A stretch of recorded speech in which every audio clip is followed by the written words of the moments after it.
नमस्ते मित्रों, आरव हिंदी चैनल में आप लोगों का हार्दिक स्वागत है। मैं डॉक्टर आजाद सर। तो जैसा कि अब तक जिन चीजों को आपने पढ़ने का काम किया, जिन चीजों को आपने सीखने का काम किया, उसमें चल रहा था व्याकरण। अब हम लोग पढ़ेंगे शिक्षण। तो शिक्षण में एक टॉपिक है, जिस टॉपिक का नाम है मौन पठन या मौन वाचन। कहता है कि मौन पठन या मौन वाचन किसे कहते हैं। सामान्य सी बात है, आप समझिएगा। कहता है मौन पठन या मौन वाचन, मन ही मन पढ़ने की क्रिया को मौन पठन कहते हैं या वाचन कहते हैं। कहता है कि मन ही मन पढ़ने की क्रिया को मौन पठन कहते हैं या मौन वाचन कहने का काम किया जाता है। ये आपका है मौन पठन या मौन वाचन।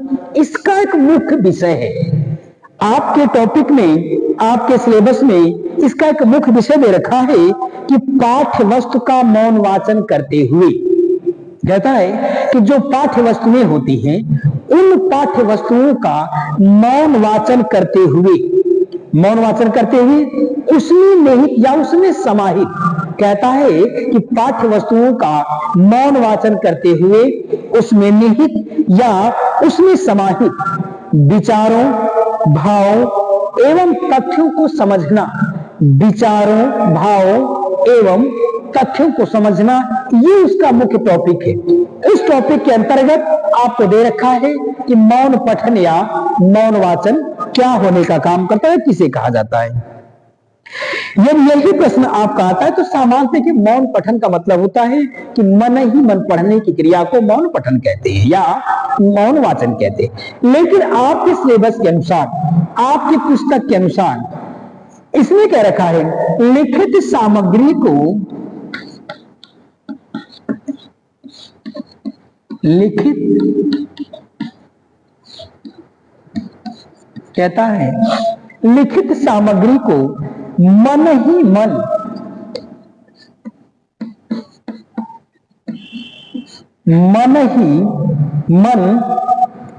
बिना आवाज निकाले, बिना आवाज, कहता है बिना आवाज निकाले पढ़ना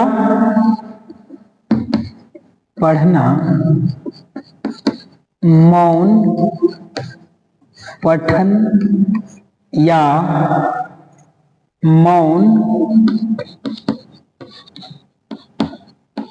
वाचन, मौन वाचन कहलाता है। उसने ये कर रखने का काम किया हुआ है। कहता है आपकी पुस्तक के अनुसार क्या उसने कहना चाहता है कि लिखित सामग्री को, यानी जो कुछ कहीं पर भी लिखा हुआ है, किताबों में, पेपर में, पत्रिकाओं में, जो कुछ कहीं पर भी लिखने का काम किया हुआ है, उस लिखी हुई सामग्री को मन ही मन, अपने मन में बिना आवाज निकाले, कहता किसी भी लिखित सामग्री को मन ही मन बिना आवाज निकाले पढ़ने की क्रिया को या पढ़ने की प्रक्रिया को मौन पठन या मौन वाचन कहने का काम किया जाता है। दूसरी बात कहता है मौन वाचक के होठ बंद रहते हैं। और कहता है दूसरी बात, मौन वाचक के होठ बंद, मौन वाचक के होठ बंद रहते हैं। अब उसने कह रखा है कि पहली बात तो ये कहता है कि जब किसी भी चीज को मन ही मन पढ़ेंगे तो सामान्य सी बात है होठ बंद रहेंगे। लेकिन एक बात कहता है कि निश्चित रूप से बंद होने चाहिए। यदि आपका होठ खुल रहा है या किसी प्रकार की आवाज आ रही है, कोई भी ध्वनि अगर आने का काम करती तो वह मौन पठन कहने का काम नहीं किया जाएगा।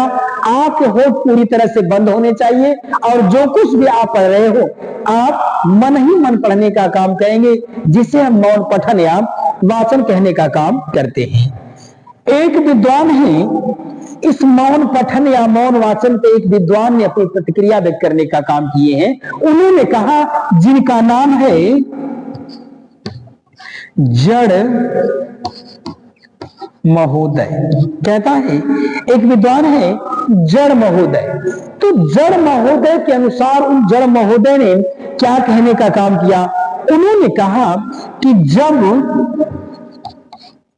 बालक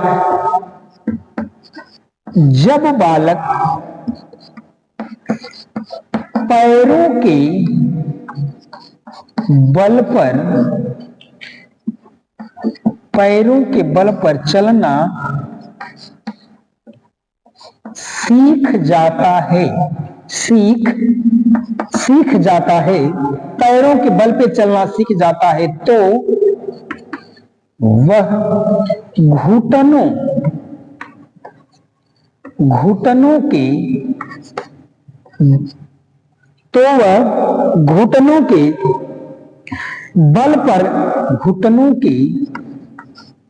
बल पर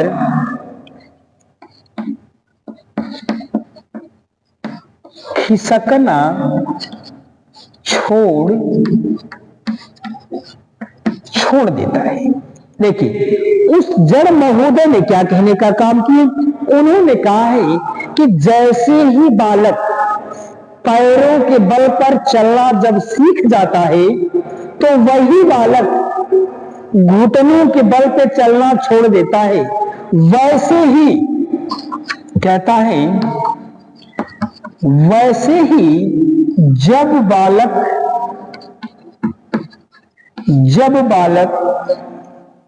सस्वर वाचन, जब बालक मौन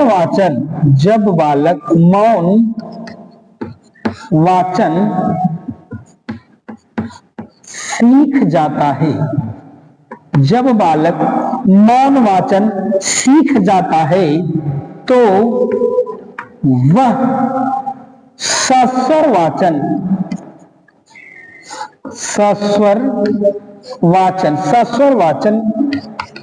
छोड़ देता है।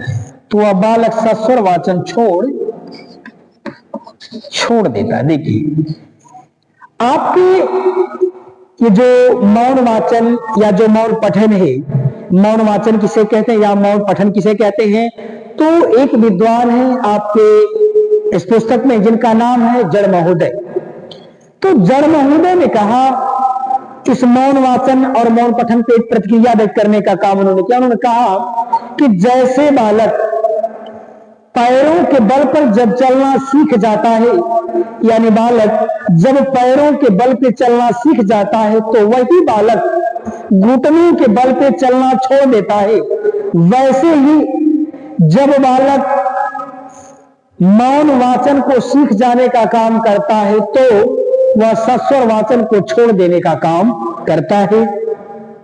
तो ये रहा आपका मौन वाचन और सस्वर वाचन की परिभाषा जड़ महोदय ने देने का काम किया हुआ था। आगे उसने और कुछ कहने का काम किया। उन्होंने कहा है, मौन वाचन में निपुणता का आना, कहता है मौन वाचन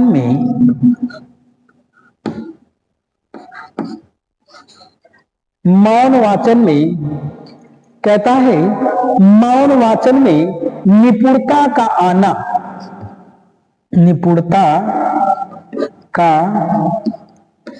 मौन वाचन में निपुणता का आना व्यक्ति के विचारों की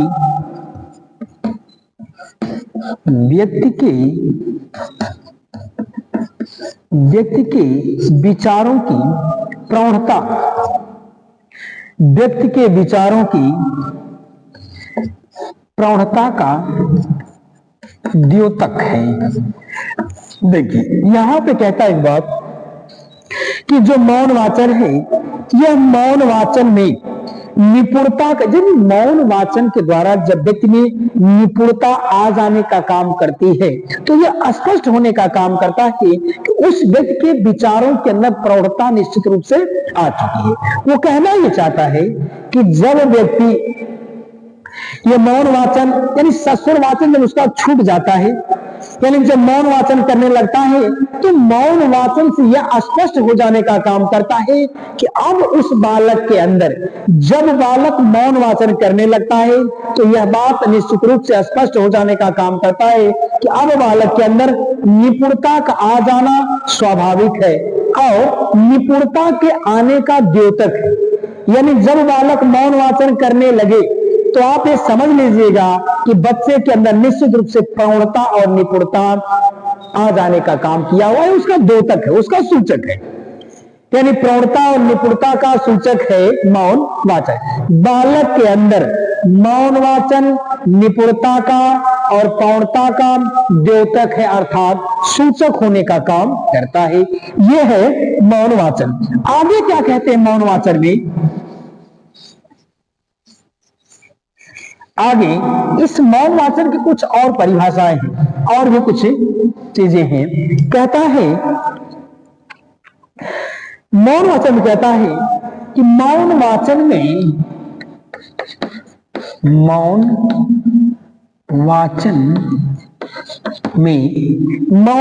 में भाषाई दक्षता अधिकार का सूचक है। मौन वाचन में भाषाई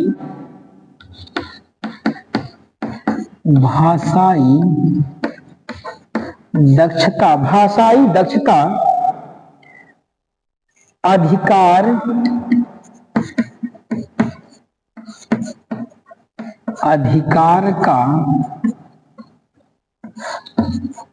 अधिकार का सूचक है। वह कहता है कि मौन वाचन में भाषा की दक्षता, यानी मौन वाचन सीखने का यह स्पष्ट अर्थ होता है कि भाषा के अंदर आप दक्ष हो जाने का काम किए हो, भाषा को बड़े आसानी से, बड़े सहज लहजे में आप सीख लेने का काम किए हो। और अगली बात वो कहता है दूसरे शब्दों में कहता है लिखित भाषा को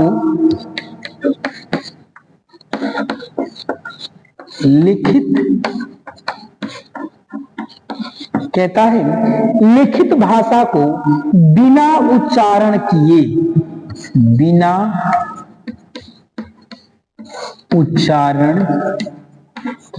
कहता है लिखित भाषा को बिना उच्चारण किए शांतिपूर्ण ढंग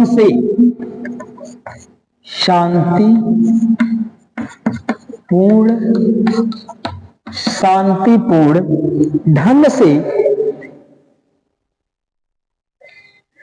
पढ़ने और पढ़कर उसका अर्थ ग्रहण करने। कहता है पढ़ने और उसका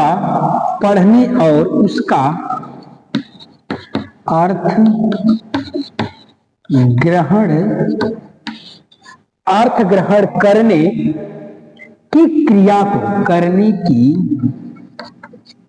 क्रिया को मौन वाचन कहा जाता है। मौन वाचन कहा जाता है। देखिए एक बात दूसरे शब्द में कहता हुआ कि जब आप लिखित भाषा को बिना उच्चारण किए हुए, उसने क्या रखा है कि जब बालक लिखित भाषा को बिना उच्चारण किए शांतिपूर्ण ढंग से पढ़ने और उसका अर्थ ग्रहण करने की क्रिया को मौन वाचन कहते हैं। उसने ये कह चाहता है कि जब बालक लिखित सामग्री को या लिखित भाषा को बिना उच्चारण किए हुए एक अच्छे तरीके से शांतिपूर्ण ढंग से पढ़ने और उसका अर्थ ग्रहण करने, कहता है पढ़ने और उसका अर्थ ग्रहण करने की क्रिया को मौन वाचन कहते हैं। यानी जब बालक शांति स्वरूप होकर के पढ़ लेता हो और पढ़ करके उसके अर्थ को ग्रहण कर लेता हो तो समझ लेना वह क्या है, मौन वाचन कहने का काम करता है। और आगे कहता है दूसरी बात कहता है वह पठन का अभ्यास कराकर पठन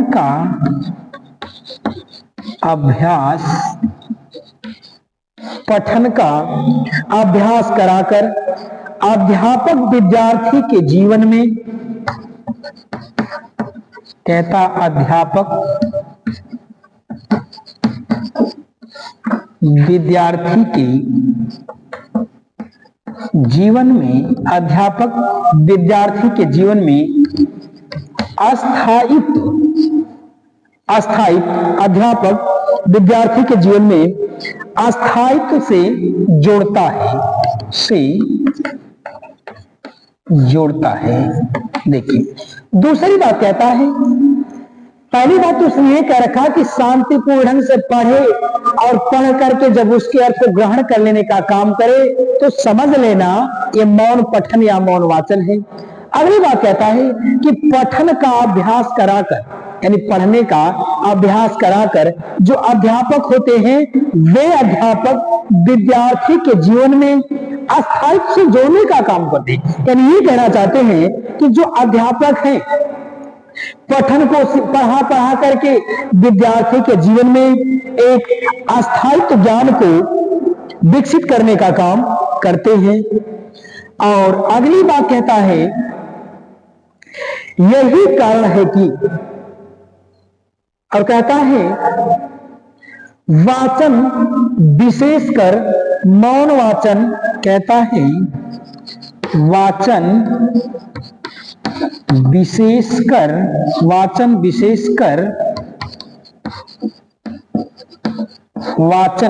विशेषकर मौन वाचन आजीवन उसका साथ देता। मौन वाचन आजीवन उसका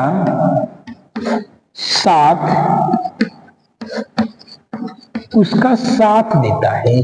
कहता है कि जो वाचन है ना, यानी कौन, मौन वाचन, कहता है जो मौन वाचन है, ये मौन वाचन विशेष रूप से बच्चे के आजीवन साथ रहता है। कहता है जो मौन वाचन के द्वारा जिन चीजों को बच्चा ग्रहण करता है, जिस अर्थ को अस्थायित्व लाने का काम करता है,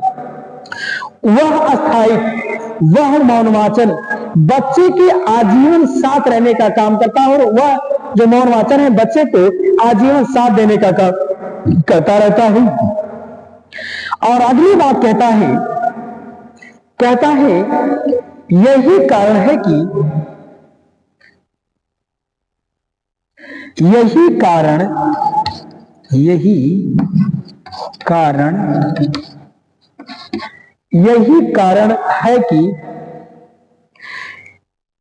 कारण है कि सफलता सस्वर पठन में नहीं, क्या यही कारण है कि सफलता सस्वर पठन से नहीं, यही कारण है कि सफलता सस्वर पठन से नहीं बल्कि मौन पठन से होती है। नहीं बल्कि मौन पठन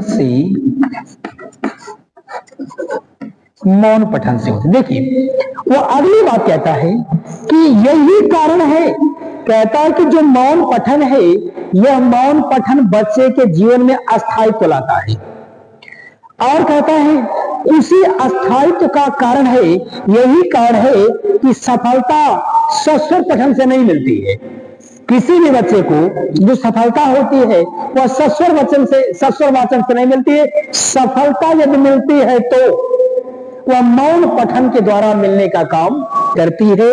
और अंतिम बात उसने कह रखने का काम किया हुआ है, मौखिक पाठ हमारे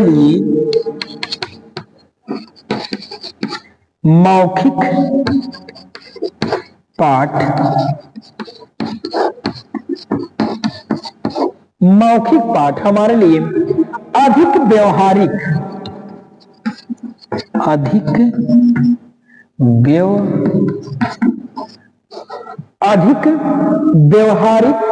सुगम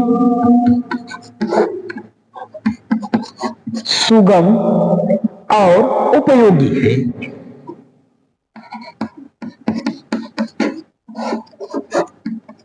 और उपयोगी। देखिए ये कहता है कि पहले अर्थ में तो आपने समझ, दूसरे अर्थ में उसने क्या कहना चाहे कि जो लिखित भाषा है उस लिखित भाषा को शांतिपूर्ण ढंग से पढ़ करके उसके अर्थ को ग्रहण कर लेना ही क्या होता है, मौन पठन या मौन वाचन होता है।